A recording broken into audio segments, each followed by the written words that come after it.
Hello friends, my self तनु सैनी। आज हम पढ़ेंगे फीवर क्या होता है। तो हम पहले बताते हैं कि फीवर की डेफिनेशन क्या होती है। इसमें जो टेम्परेचर होता है उसे हम टेम्परेचर ऑफ विसरा या टिश्यू ऑफ बॉडी से रेफर करते हैं। ये क्या करता है, ये हमारा जो नॉर्मल लेवल होता है उसको मेंटेन रखता है। एक मेंटेन रखता है बैलेंस किसके बीच में, heat gain and heat loss. जो कौन रेगुलेट करता है, हाइपोथैलेमस रेगुलेट करता है। और जो बॉडी टेम्परेचर होता है वो जो बेस्ट रिकॉर्डेड होता है वो मरकरी थर्मामीटर से होता है। इसे हमें कुछ मिनट के लिए रखना होता है, तो ये हमारा टेम्परेचर बताता है। यहाँ पर हम देख रहे हैं कि फीवर किस किस वजह से होता है। तो अगर बॉडी में कोई बैक्टीरिया, वायरस या पैरासाइट का इन्फेक्शन हो, या कोई नॉन इन्फेक्शियस फैक्टर हो, जैसे इंजरी हो गई, हीट स्ट्रोक, डिहाइड्रेशन हुआ, या अंडरलाइंग कंडीशन हो, थायरोटॉक्सिकोसिस, हार्ट अटैक या कोई कैंसर, मेडिकेशन हो जो हाइपरथर्मिया को बढ़ाती है, एंटीबायोटिक जैसे बीटा लैक्टम हो गया, जैसे पेनिसिलिन होती है, मेथिओनिन होता है, और इसमें सल्फोनामाइड, आइसोनियाजिड जो ये ट्यूबरकुलोसिस एंटी ट्यूबरकुलोटिक ड्रग्स हैं इनसे हो सकता है। एंटी एरिथमा ड्रग है इसमें, प्रोकेनामाइड और क्विनिडीन। एंटी एपिलेप्टिक ड्रग है इसमें, फेनिटोनिन और कार्बामेथाजिपाइन। एंटी हाइपरटेंसिव ड्रग्स होते हैं, अल्फा मिथाइल डोपा और एंटी फंगल हो जाएगा इसमें, एम्फोटेरिसिन बी, एफिड्राइन, सल्फर ड्रग्स और इंटरफेरॉन। नार्कोटिक्स ड्रग्स हो सकते हैं इसमें, कोकेन हो गया, कैनाबिस हो गया, फेनसाइक्लाइडाइन हो जाएगा, पीसीपी कहते हैं इसे।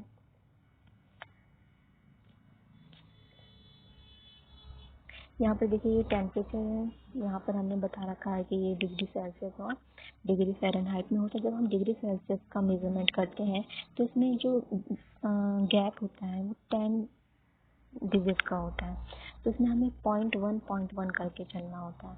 लेकिन जो फ़ारेनहाइट है इसमें जो गैप होता है 94 और 95 के बीच में वो 5 गैप होता है, तो उसमें हमें एक गैप को 0.2 मानकर चलना चाहिए। तो हमें ऐसे इसमें मेजरमेंट लेना होता है जैसा इसमें दिखा रखा है। यहाँ पर अलग अलग तरीके के इंस्ट्रूमेंट बताएंगे कैसे कैसे हम टेम्परेचर लेते हैं। ये रेक्टल थर्मामीटर है, ये सेंसर थर्मामीटर होता है। ऐसे बेबीज के लिए फीवर स्टिक थर्मामीटर हो सकता है, माउथ के लिए हो सकता है, ये तो बच्चों के लिए ऐसे करते हैं।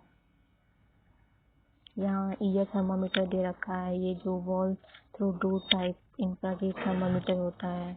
अब यहाँ पर हम पढ़ेंगे कि टेम्परेचर की रेंज क्या होती है। एक होती है सेंटीग्रेड में, एक होती है फ़ारेनहाइट में।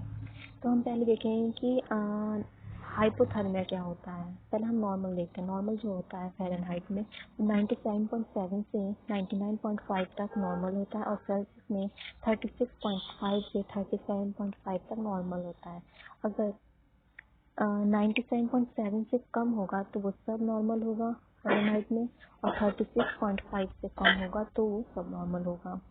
हाइपोथर्मिया किसे कहते हैं, जब वो 95 से नीचे पहुंच जाए, 95 डिग्री फ़ारेनहाइट से नीचे पहुंच जाए तब हाइपोथर्मिया कहलाता है, और 35 डिग्री सेल्सियस से नीचे पहुंच जाए तब हाइपोथर्मिया कहलाएगा। ये हो गया टेम्परेचर अगर कम होता है। अगर टेम्परेचर ज़्यादा होता है तो इसमें पायरेक्सिया हम कम मानते हैं, माइल्ड फीवर मानते हैं जब 99.5 से ज़्यादा हो और 101 तक हो फ़ारेनहाइट में, तो वो होगा माइल्ड। मॉडरेट जब 101 to 103 तक होता है तो मॉडरेट, और हाई तक कहता है 103 से 105 तक हाई होता है। और डिग्री सेल्सियस में देखते हैं कि 37.5 से 38.3 तक अगर ये रहता है, जैसे माइल्ड कहते हैं 38.3 से 39.4 तक मॉडरेट, और 39.4 से 40.5 तक हाई होता है। हाइपोथेरिक्सिया कब कहेंगे, जब 105 से ज़्यादा होता है फ़ारेनहाइट में, और सेल्सियस में 40.5 से ज़्यादा होता है।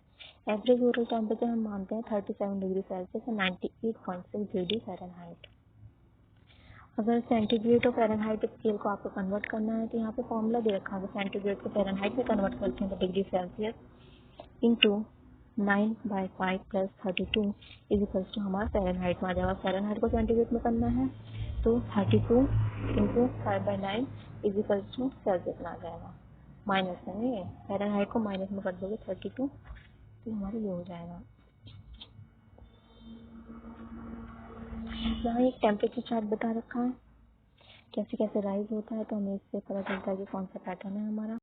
इसमें हम पढ़ेंगे पैटर्न ऑफ टेम्परेचर। इसमें मतलब जो वेरी करता है वो एज या पर्सन टू पर्सन, टाइम देखते हैं, एक्सर्शन देखते हैं। इसमें जो नॉर्मल टेम्परेचर होता है वो वेरी करता है टिपिकली 0.5 डिग्री सेल्सियस या 0.9 डिग्री फ़ारेनहाइट। ये डिपेंड करता है, मतलब इंडिविजुअल पर डिपेंड करता है। अगर early morning temperature 37.2 degree celsius से या 99 डिग्री फ़ारेनहाइट से ज़्यादा रहे या late afternoon temperature 37.7 degree celsius से या 99.9 डिग्री फ़ारेनहाइट से ज़्यादा रहता है तो हम इसे फीवर में कंसिडर करते हैं।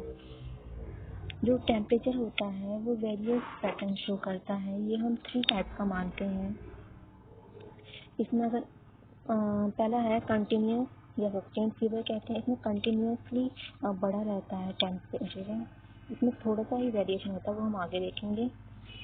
जो रेमिटेंट होता है इसमें भी फ्लक्चुएट करता है, इसमें भी थोड़ा डिफरेंस है, वो हम आगे देखेंगे। इंटरमिटेंट जो होता है इसमें कुछ टाइम तक ही फीवर बना रहता है और कुछ टाइम चला जाता है, इंटरमिटेंट है। अभी कंटिन्यूस और सस्टेन फीवर क्या होता है, इसे आयुर्वेदा में हम सम ज्वर मानते हैं क्योंकि ये लगातार बना रहता है। जो टेम्परेचर होता है वो नॉर्मल से ज़्यादा रहेगा पूरे दिन, लेकिन फ्लक्चुएट नहीं करता है 1 डिग्री सेल्सियस या 1.5 डिग्री फ़ारेनहाइट से ज़्यादा फ्लक्चुएट नहीं करेगा 24 घंटों में। जैसे टाइफाइड का फीवर होता है, यूटीआई हो गया, ग्लैंडुलर फीवर हो गया, इनमें 1 डिग्री सेल्सियस ही फ्लक्चुएट करता है। देन रेमिटेंट फीवर जो होता है इसे हम सम ज्वर से ही कोरिलेट करते हैं, लेकिन इसमें क्या डिफरेंस है, इसमें जो फ्लक्चुएशन होता है वो 1 डिग्री सेल्सियस या 1.5 डिग्री फ़ारेनहाइट से ज़्यादा रहेगा 24 घंटे में। जो कंटिन्यूस होता है उसमें 1 डिग्री सेल्सियस से ज़्यादा नहीं बढ़ता है, लेकिन जो रेमिटेंट होता है उसमें बढ़ेगा। जैसे इन्फेक्शियस डिजीज़ हो गई है, इन्फेक्टिव एंडोकार्डाइटिस, रिकेटिशिया इन्फेक्शन हो गया है, ब्रूसिलोसिस हो गया है। देन इंटरमिटेंट फीवर जो होता है इसमें आयुर्वेदा से विषम ज्वर मानते हैं या सारे जो संतत सतत अनिदेशक तितक चतुर्थक ये वाले भी जिन्हें हम लेते हैं। जो फीवर होता है वो कुछ घंटों के लिए होता है पूरे दिन में और फिर बाद में ये नॉर्मल हो जाता है। जैसे मलेरिया हो गया, पाइजेनिक इन्फेक्शन, टीबी हो गया, सिस्टोसोमासिस हो गया, लिम्फोमाज हो गया, लेप्टोस्पाइरा हो गया, बोरेलिया हो गया, काला अज़र, सेप्टिसीमिया हो गया। जैसे हमने यहाँ पे पिक्चर में दिखा रखा है, देखिए पहली पिक्चर में जो कंटिन्यूस है उसमें 1 डिग्री सेल्सियस से फ्लक्चुएट हो रहा है, लेकिन जो रेमिटेंट है उसमें 1 डिग्री सेल्सियस से ज़्यादा फ्लक्चुएट हो रहा है। और जो इंटरमिटेंट है देखिए कुछ टाइम तक ये पीक पर है, फिर नॉर्मल हो गया, फिर पीक पर, फिर नॉर्मल। देन इंटरमिटेंट फीवर जो हो जाएगा may be of various type according to its occurrence. क्वाotidian जो होता है वो क्या होता है 24 घंटों में कुछ टाइम के लिए होता है, मतलब अक्कर डेली रोज होगा ये। जैसे मलेरिया में होता है ड्यू टू प्लाज्मोडियम नोलेसी। और टर्टेरियन में क्या होता है, इसमें जो इंटरमिटेंट फीवर होता है वो अल्टरनेट डे रहेगा, एक दिन रहेगा, दूसरे दिन नहीं रहेगा, फिर तीसरे दिन होगा। Fever occurs after an interval of 2 days, इसमें 2 दिन का गैप होता है या 48 आवर्स होगा। जैसे malaria due to plasmodium virus, plasmodium ovale. Malignant tertian में क्या होता है, इसमें कोल्ड स्टेज लेस प्रोनाउंस रहती है और जो फीवर स्टेज रहती है वो प्रोलॉन्ग्ड रहेगी, मतलब फीवर ज़्यादा होगा इसमें। ये एवरी सेकेंड डे फीवर होगा उसमें। जो फीवर होता है वो कंटिन्यूस बना रहेगा और ब्रीफली रेमिटेंट रहेगा, मतलब लगातार बनाएगा, कुछ टाइम के लिए ही नॉर्मल होता है वो। जैसे मलेरिया ड्यू टू प्लाज्मोडियम फैल्सिपारम में होगा। और कॉटन क्या होता है, जो इंटरमिटेंट फीवर है वो 3 डेज के इंटरवल में आएगा, जैसे 72 आवर पीरियोडिसिटी बोला है। जैसे malaria due to plasmodium malaria से होता है वो। इरेगुलर इंटरमिटेंट क्या होता है, इरेगुलर सेप्टिसीमिया पाइएमिया में रहेगा। यहाँ स्टेप लेडर फीवर होगा, टाइफाइड फीवर में दिखेगा, ये मतलब कंटिन्यूस फीवर रहेगा, मतलब ऐसे बढ़ेगा जैसे स्टेप वाइज बढ़ता है, थोड़ा थोड़ा करके एक पॉइंट पे पहुंच जाए पीक पर, फिर नीचे फीवरलाइसिस होगा उसमें। रिलैक्सिंग फीवर क्या होगा, इसमें जो टेम्परेचर है वो नॉर्मल में आ जाएगा कुछ टाइम के बाद, जैसे ही बढ़ता है फिर नॉर्मल आ जाएगा। जैसे टर्चियन फीवर हो गया, typical of plasmodium virus and plasmodium ovale malaria हो गया। पेल एब्स्टेंट फीवर जो होता है, इसमें मतलब हॉटस्किन लिम्फोमा ले लो, बीइंग हाई, और 1 वीक तक ये हाई रहेगा और फिर नेक्स्ट वीक में ये लो हो जाएगा, ऐसे फिर दूसरे वीक में बढ़ेगा, फिर तीसरे वीक में ऐसा हो जाएगा। 3 दिन ये बढ़ेगा, फिर 3 दिन हाई रहेगा, फिर 3 दिन नॉर्मल होगा, ये इसका वो रहता है पैटर्न। देन हो जाएगा हेक्टिक और सेप्टिक में जो टेम्परेचर वेरिएशन होगा वो पीक और नैडर में बहुत ज़्यादा होगा, मतलब 5 डिग्री सेल्सियस तक रहता है, इससे ज़्यादा बढ़ जाएगा सेप्टिसीमिया में। और जो लो ग्रेड फीवर होता है वो डेली प्रेजेंट रहेगा, स्पेशली इन द इवनिंग में सबसे ज़्यादा बढ़ता है ये, लेकिन 37.8 डिग्री सेल्सियस या 100 डिग्री सेल्सियस से ज़्यादा नहीं होता tuberculosis, but is not always indicative of disease, इसे हम डिजीज नहीं कह सकते। अब इन्फेक्शियस कॉज जो होते हैं इंटरमिटेंट फीवर के, उसे क्या लेते हैं, मलेरिया, टीबी हो गया, sepsis, kala azar, borreliosis, rat bite fever, Epstein Barr virus, chronic meningococcemia. और इन्फ्लेमेटरी कॉजेज जो होते हैं इंटरमिटेंट फीवर के, एडल्ट ऑनसेट स्टिल डिजीज जो होते हैं वो इन्फ्लेमेटरी डिजीज होती है जो कॉज करती है इंटरमिटेंट फीवर को। इसमें कॉन्ट्रेजियन फीवर होता है जो 1 बार या 2 बार आता है लेट आफ्टरनून में, इवनिंग में। आप फीवर को मैनेज कैसे करते हैं, हमें मॉनिटरिंग करनी होगी, रूम टेम्परेचर और बेड लाइनिंग देखना होगा, इसमें टैपेड स्पंज बाथ करना होगा, इसमें आइस वाटर इमर्शन करते हैं जिससे चिल्स होता है, और फ्लूइड इनटेक हमें इंक्रीज करना होता है, एंटीबायोटिक्स देने होते हैं जैसे पैरासिटामोल हो गया, और ये डिपेंड करता है फीवर के कॉज पर।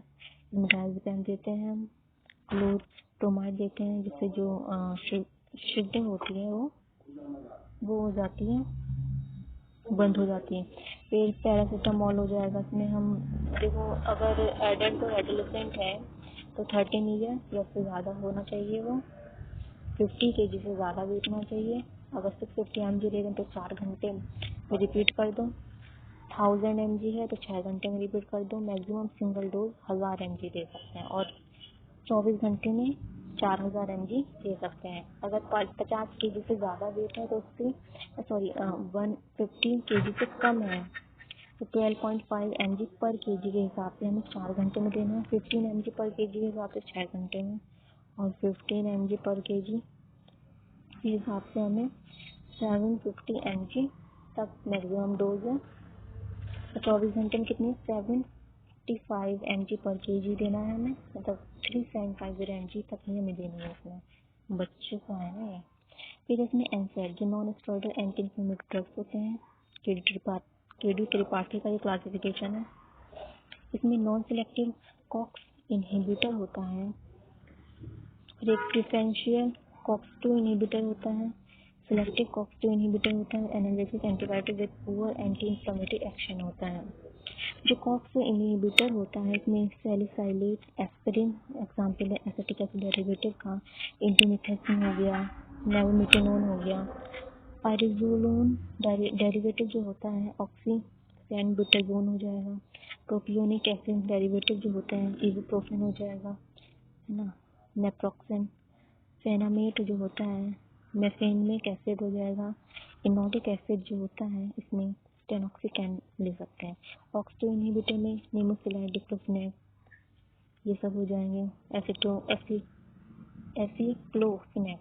और जो सिलेक्टिव कॉक्स-2 इनहिबिटर होते हैं वो सेलिकॉक्सेब हो जाएगा, इटोरिकॉक्सेब, पेरिकॉक्सेब। और जो जिनकी एंटी इंफ्लेमेटरी एक्शन बहुत पुअर होती है, एनाल्जेसिक और एंटीपायरेटिक होते हैं, पैरासिटामोल जिसे हम एसिटामिनोफेन कहते हैं, या नेफोपैम ले लो। अब यहाँ पे देखिए एक की पॉइंट दे रखा है कि जो एनसेड होता है वो क्या कम करता है, वो पेन और इन्फ्लेमेटरी और फीवर को कम करता है। जो कॉक्स पाथवे होता है उसमें हम कॉक्स-1 और कॉक्स-2 लेते हैं जो प्रोस्टाग्लैंडिन प्रोड्यूस करता है और ये पेन और इन्फ्लेमेशन को बढ़ाता है। तो इसलिए हमें ब्लॉक करना होता है पीजी की सिंथेसिस, और ये कब कम होगा जब हम कॉक्स को उसमें इनहिबिट करेंगे, लेकिन हम कॉक्स 1 को नहीं करते क्योंकि कॉन्स्टिट्यूटिव होता है, लगातार ही बढ़ेगा, जिसकी वजह से ये क्या करता है, इकट्ठा हो जाएगा अगर आप इसे इनहिबिट करोगे, तो इसलिए आपको कॉक्स 2 को इनहिबिट करना होता है।